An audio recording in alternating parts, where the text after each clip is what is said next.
¿Qué está pasando en el Perú? El país está pasando por una profunda crisis política.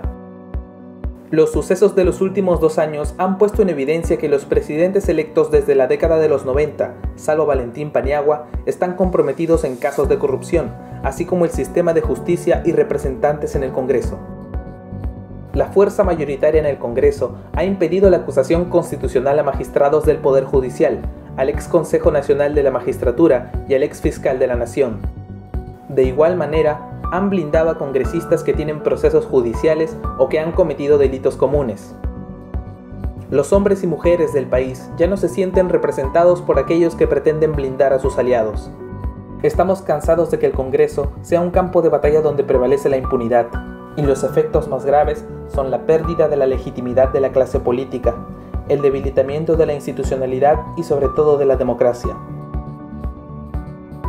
Para defender los intereses de las grandes mayorías del país, es imprescindible atender sus demandas y tratar de reconstruir nuestra política con miras al bicentenario. Por eso, es importante la reforma política. Luego de que se le otorgara la confianza al presidente del Consejo de Ministros, Salvador del Solar, el Congreso se ha comprometido a atender 6 proyectos presentados por el Poder Ejecutivo. Proyecto de ley que modifica la Ley de Organizaciones Políticas. Esta ley regula la democracia interna y promueve la participación ciudadana en el proceso de elecciones de candidatos. La esencia de esta propuesta es fortalecer la democracia al interior de los partidos, para que los candidatos a la presidencia, al Congreso, a gobernadores y alcaldes sean elegidos por los militantes de cada partido y por los ciudadanos en general en elecciones que sean abiertas, simultáneas y obligatorias, en las que participen los organismos electorales. Proyecto de ley que modifique la Ley Orgánica de Elecciones respecto al Sistema Electoral Nacional. La esencia de este proyecto radica en la eliminación del voto preferencial en las listas parlamentarias. Asimismo, radica en la alternancia y paridad de género en la composición de las listas parlamentarias.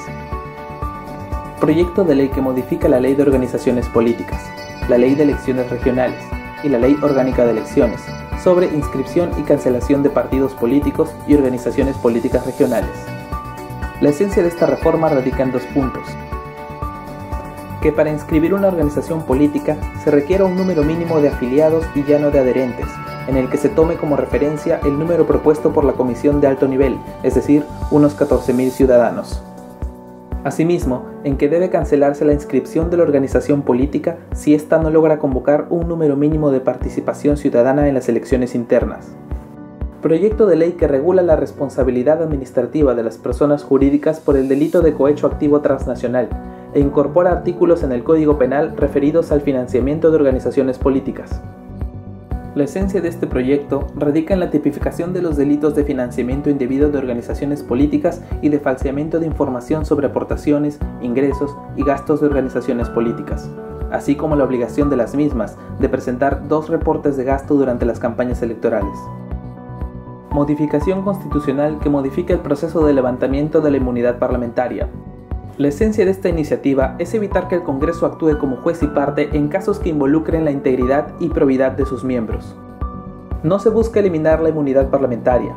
Lo que se busca es que la decisión de levantar la inmunidad esté a cargo de un órgano autónomo. Reforma constitucional que modifica el artículo 34 de la Constitución sobre impedimentos para ser candidato. La esencia de este proyecto radica en impedir la candidatura de quienes se encuentren condenados en primera instancia por delitos dolosos, con pena privativa de la libertad mayor a 4 años. La sociedad civil exige que el Congreso apruebe los proyectos presentados por el Ejecutivo sin alterar la esencia de los mismos. Debemos avanzar hacia una reforma política íntegra para la construcción de una sociedad justa y democrática.